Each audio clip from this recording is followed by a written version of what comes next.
Salatu wassalamu ala rasulillah sayyidina Muhammad ibn Abdullah wa ala alihi wa sahbihi wa mawalah wa la hawla wa la quwwata illa billah. Rabbi a'udhu bika min hamazati syayatin wa a'udhu bika rabbi an yahdurun. Ya muqallibal qulub sabbit qulubana ala dinika wa ala ta'atir rasul. Amma ba'du. Ma'asyiral hadirin, Bapak Ibu jamaah salat subuh yang sama-sama kita berdoa kepada Allah, mudah-mudahan kita semua senantiasa dianugerahi istiqomah dalam kebaikan, istiqomah dalam amal saleh. Amin ya rabbal alamin. Tiada kata yang pantas kita ucapkan di subuh hari ini selain kalimat alhamdulillah. Walhamdulillah summal hamdulillah. Allah kembali ringankan langkah kaki kita. Allah kembali himpun kita di tempat yang mulia. Tiada satu nikmat yang paling utama adalah ketika seorang hamba dekat dengan Rabb-Nya. Tidak ada satu kenikmatan yang teramat sangat luar biasa di antara nikmat yang utama selain nikmat iman wal Islam. Tidak ada kata nikmat yang paling istimewa selain kita mampu menunaikan titah dan perintah Allah subhanahu wa ta'ala. Subuh hari ini kita kembali dihimpun Allah di Masjid Al-Atiq. Selepas kita melaksanakan sholat subuh berjamaah, insyaallah kita akan urai dengan sedikit hikmah. Beruntung dan beruntung ketika kita bisa hadir di tempat yang mulia di rumah Allah. Karena apa? Ada saudara-saudara kita yang barangkali sampai detik ini, sampai jam ini ia masih belum terjaga dari tempat tidurnya, Pak. Ia masih terbaring di tempat tidurnya, masih tarik selimut. Ia belum sing-singkan tangannya, belum sing-singkan lengannya, belum mampu membangun semangatnya, belum mampu menghilangkan rasa malas di dalam dirinya. Malas, tidur, banyak tidur adalah perkara yang teramat sangat ditakutkan oleh Rasulullah. Kalau Rasulullah sallallahu alaihi wasallam, ahsa manasitu ala ummati. Di antara hal-hal yang aku takutkan itu hal terjadi kepada umatku. Rasul takut banget kalau kita umatnya dihadapkan kepada 4 hal ini, Pak. Apa 4 hal yang ditakutkan oleh Rasulullah sallallahu alaihi wasallam? Yang pertama adalah kibarul batni. Kalau asal kata kibarul batni artinya perut yang besar. Maksudnya apa? Perut yang senang dengan beraneka ragam makanan. Orang yang banyak makan. Orang yang banyak makan adalah orang yang teramat sangat ditakutkan oleh Rasulullah sallallahu alaihi wasallam. Banyak makan, udah makan A, tambah makan B, makan C. Artinya makan apa? Untuk sesuatu yang mohon maaf, yang hanya urusannya jadi kotoran, Pak. Ia sebegitu mengutamakannya, sebegitu mengistimewakannya. Ia seolah-olah hidupnya untuk makan, hidupnya untuk makan, hidupnya untuk makan. Tiada lain perjalanan hidupnya hanya untuk makan. Pagi ia keluar rumah hanya untuk sekedar mencari makan. Siang keluar rumah hanya sekedar untuk urusan perut. Sore malam begitu pun. Hari-harinya selalu bersinggungan dengan perkara makan. Makan ini, makan itu, makan ini, makan itu. Betul, Allah subhanahu wa ta'ala ciptakan segala sesuatu yang ada di dunia ini untuk manusia, untuk dinikmati manusia. Tapi ada catatan penting dari Allah subhanahu wa ta'ala. Apa kata Allah? Wa kulu washrabu wa la tusrifu innahu la yuhibbul musrifin. Kata Allah, kulu, makanlah, washrabu, minumlah. Minum kata Allah, makan. Tapi catatannya wala tusrifu, nggak boleh berlebih-lebihan, nggak boleh terlampau kebanyakan. Sedang-sedang saja, secukupnya saja, hadirin. Bahkan kalau bicara idealnya, Rasulullah Shallallahu Alaihi Wasallam mengajarkan kepada kita, makanlah di saat kita kenyang, di saat kita lapar banget. Rasul mencontohkan makan di saat sudah lapar banget, perlu energi, asupan energi dari makanan, baru makan. Dan Rasulullah Shallallahu Alaihi Wasallam beliau berhenti makan sebelum kenyang. Kita mah kadang makan belum benar-benar lapar, Pak, tapi kita sok duluan makan, kan begitu, belum benar-benar ini lapar tuh. Saat istrinya sibuk makan, kita lebih makan nyemil-nyemil dulu makanan-makanan yang lain dulu, ya. Belum lapar sesungguhnya, tapi kita seolah-olah ada bahasa, mohon maaf, lapar mata. Gimana ngikutin mata? Mata ngelihat sebelum makan berat, nasi ibarat kata dengan lauk pauknya. Ada rengginang, ya rengginang dulu, Pak, ya. Di meja ada kue bolu, ya kue bolu dulu, kan begitu. Rasulullah SAW mengajarkan kepada kita makan di saat sudah benar-benar lapar dan berhenti di saat sebelum kenyang.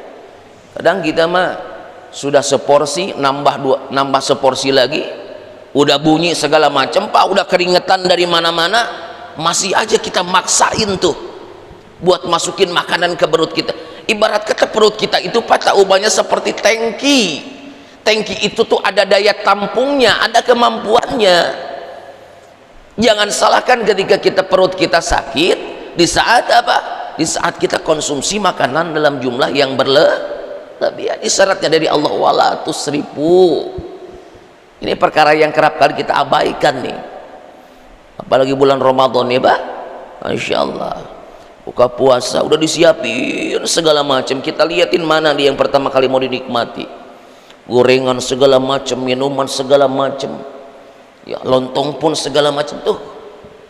Ingat, wala tusrifu, nggak boleh berlebih-lebihan. Innahu la yuhibbul musrifin. Perhatikan ibu bapak urutannya. Allah nggak suka kepada orang yang berlebihan. Kibarul batni, orang yang banyak makan.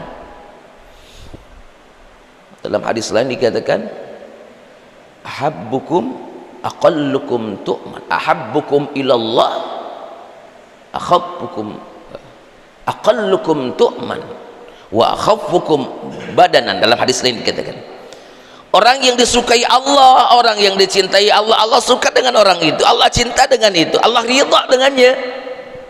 Siapa dia? Orang yang makannya sedikit dan orang yang ringan badannya, ringan buat kerja, ringan buat beraktivitas, ringan untuk menuntut ilmu, ringan buat ibadah, ringan untuk perkara-perkara yang baik. Yang pertama, kibarul batni. Rasul takut kalau kita jadi orang-orang yang seneng banget makan, Pak. Satu. Kedua, perkara yang ditakutkan oleh Rasulullah SAW terhadap kita umatnya apa? Wa mudawamatun naumi, banyak tidur, sedikit-sedikit sleeping, kata anak sekarang, sedikit-sedikit sleeping, sedikit-sedikit tidur. Setiap ketemu bantal nggak nunggu 5 menit langsung pulas tuh, Pak. Tidurnya dalam tidur yang lama begitu. Apalagi kalau Ramadan, ya, kalau bulan Ramadan, terutama di luar Ramadan pun ada orang yang memiliki kebiasaan seperti itu. Apalagi Ramadan tuh, Pak. Dasarnya naumus shaimi ibadah katanya. Tidurnya orang yang puasa ibadah, dari pagi seharian tidur kerjaannya, hanya keselang waktu sholat tuh. Seperti itu ditakutkan oleh Rasulullah. Wa mudawamatun naumi. Kalau porsi tidur kita semisal, ya idealnya kata kesehatan malam itu sekitar 6 sampai 8 jam, Pak. Itu dimana tubuh kita akan menjadi rileks, ada relaksasi bagi tubuh kita setelah beraktivitas seharian.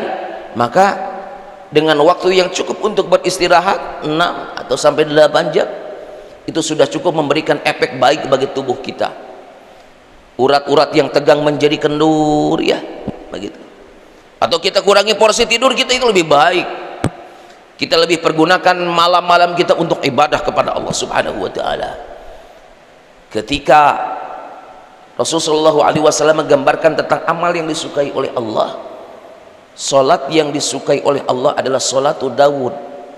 Puasa yang disukai oleh Allah saumnya Nabi Daud. Puasanya salatnya Nabi Daud bagaimana?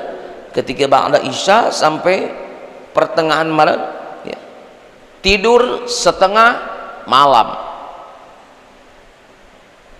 Dari mulai ba'da isya sampai pukul 00 saya bisa tidur.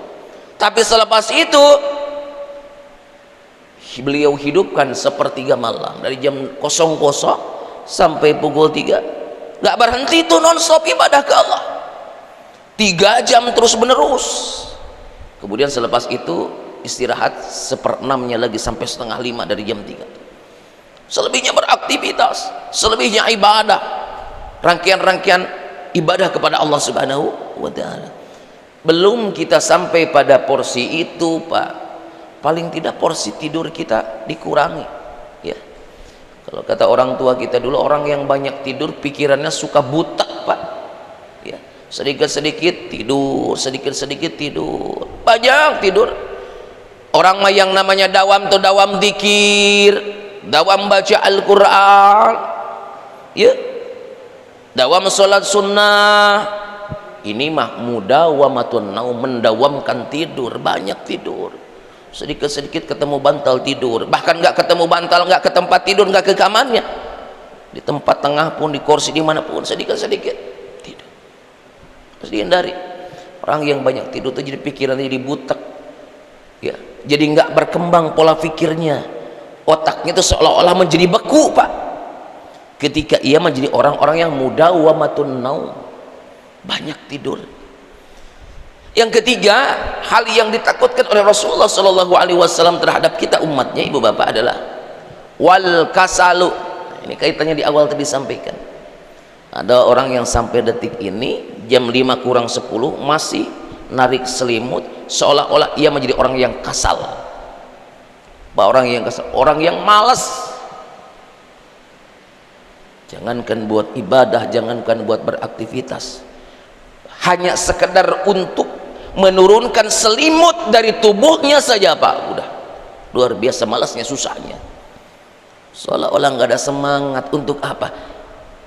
Sing-singkan tangan, sing-singkan lengan. Untuk apa? Untuk memenuhi panggilan Allah, memenuhi panggilan delegasi Allah di muka bumi. Muadzin tadi dari 3:30, dari jam 4 muadzin di masjid, di musala sudah manggil-manggil. Bapak-bapak, ibu-ibu, waktu sudah menunjukkan jam 3:30, bangun, bangun, bangun, kan begitu. Sudah diingatkan kita, sudah diseru kita. Ngedengar tuh itu punya telinga, Pak, tapi kadang kita acuh tak acuh, masa bodoh. Alarm kita sudah bunyi, alarm disetel dari 2:30, alarm disetel dari jam 3. Alarm bunyi, cuma sekedar kita cari handphone, matiin. Alarm bunyi, kita matiin. Gak ada giroh, gak ada semangat untuk terjaga dari tempat tidur kita, bangkit dari tempat tidur kita, hilangkan rasa malas dari diri kita. Makanya Rasulullah Shallallahu Alaihi Wasallam pernah ngajarin kepada kita satu doa. Kita berlindung kepada Allah akan gak jadi orang-orang yang malas, Pak. Utama malas dalam ibadah, malas dalam perkara-perkara baik. Berlindung ke Allah. Allahumma inni a'udzubika minal ajzi wal kasali wal jubni wal bukhli wal harami wa a'udzubika min adabil qabri wa adabin nar wa min fitnatil mahya wal mamat. Allahumma ya Allah ya Rabbana, a'udzubika, aku berlindung kepadamu ya Allah. Berlindung dari apa? Minal ajzi, dari kelemahan, lemah fisik, lemah badan, lemah ekonomi, lemah pikiran, segala macam kelemahan, berlindung ke Allah. Wa a'udzubika minal kasali. Yang kedua, aku berlindung kepadamu ya Allah dari apa? Dari sifat males. Mau ngelangkah ke Masjid Al-Atiq, padahal hanya sekedar beberapa langkah dari rumah, bawaannya malas.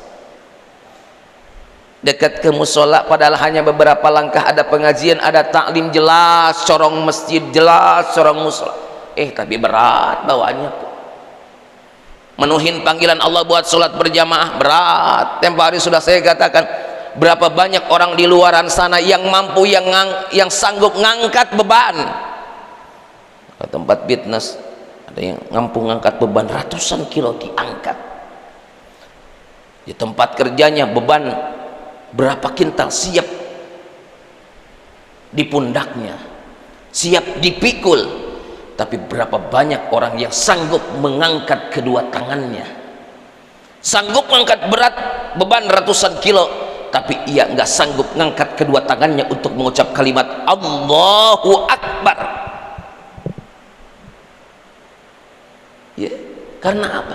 Karena kasal itu, karena malas itu. Ya, berlindung terus ke Allah, Pak, biar digerakkan hati kita, diringankan tubuh kita, diringankan badan kita oleh Allah untuk jadi orang-orang yang rajin dalam kebaikan. Amin.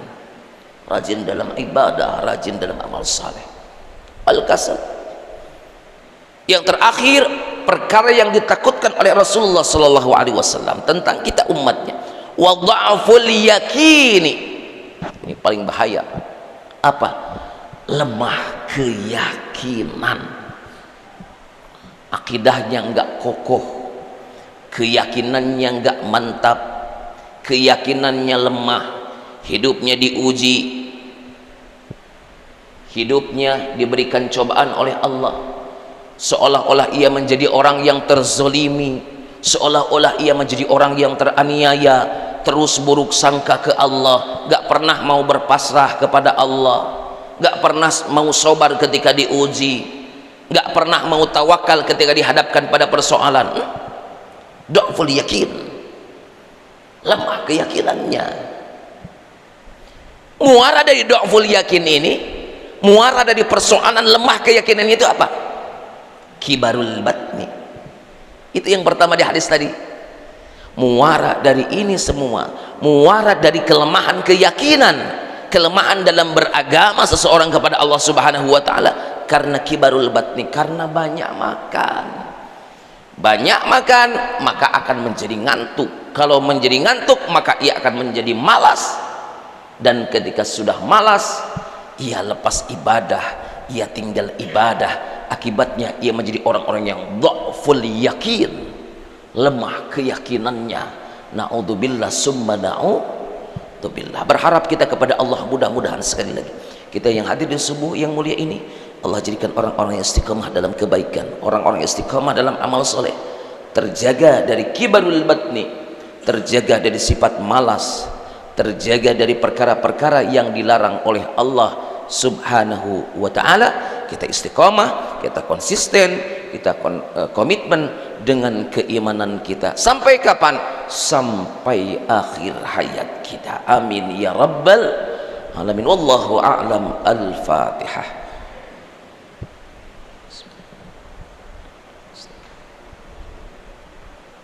Astaghfirullahaladzim, astaghfirullahaladzim, astaghfirullahaladzim min kulli dhanbin azim wa atubu ilaih.